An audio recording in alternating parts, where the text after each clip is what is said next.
Welcome and thank you for the opportunity today to talk about something important to both of you, your customers. As you know, we're in the process of kicking off a project to improve customer experience for Australian hardware. This in many ways is the most important business process you have, as if the customer is not happy with the experience in the most competitive retail environment of today, they can easily take their business elsewhere. There is also the old saying that the unhappy customer tells their story to 10 people, and the happy customer tells their story to one person or nobody at all. So please keep your mind in mind of today's pressing matters, and for the next few minutes, let's discuss and brainstorm items important to your customers. Firstly, processes and outcomes. Let me tell you about the process we will be following. We're going to run through a few questions, simple questions, that will be used to identify the perceived issues of customer experience today. We will aim to be surfing these gaps between what your current practices are delivering, what the customer expectations are. These gaps will be then fed into the melting pot and used to give the project team to create a plan to what they have to do. All we are expecting from you today is a list of your insights of what these gaps are. And there'll be potential objectives for the project team to address. Your insights can be broad or specific. The more we have today, the better it is. The project team will have a job of quantifying the issue and then use the data to confirm that there is an issue that needs to be addressed and that it is important to the customer. Question 1. Let's start now with a very broad question, and again, I want you to think about the last time you bought a product at your store.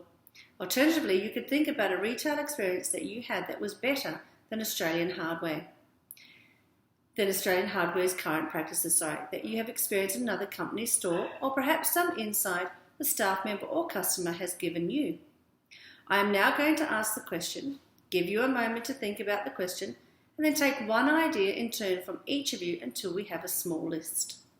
Okay, enough words. The question is, what is not working today in the customer experience process? Again, what is not working today in the customer experience process? John, I have given you a moment to think about it, and now you both seem ready to discuss your thoughts. So let's start with you, John. What was top of your list that was not working in the customer experience list today? That was good insight, John. Now before we take your first idea, Bob, would you like to add an item raised by John? Great insights, that item, Bob. So please tell us about your first item. That is a great starting point, and obviously you both have spent a lot of time thinking about your customers and their experiences in your store. I'm going to switch gear now and focus on another question. We have touched a few potential items already in question 1, and it's not uncommon to have the same items crop up again in response to these questions. That said, it is always worth asking a full set of questions again so it surfaces items at different perspective. The question, where are the points of duplication or waste in the process?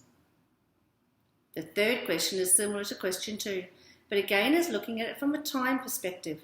I am very conscious that you measure the interaction at the point of sale, which is currently about 15 minutes from the total interaction time KPI, which I saw in my pre-reading as your balanced scorecard. So, are there places in the process that have unnecessary delays? Question 10. This has been a very insightful session up to now, and I'm pleased to say that we're at the last question. It is an interesting question, and so much that it moves outside of the direct customer experience at the point of sale, to look at what other aspects of the supply chain impact on the customer experience.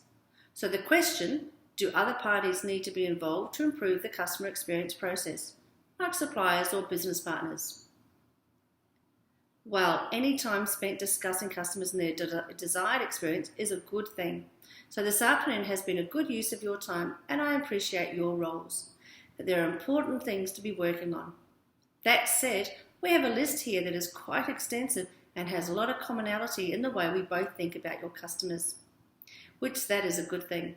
To recap the next steps, the customer experience project team will now take your insights and put them into a melting pot for further consideration.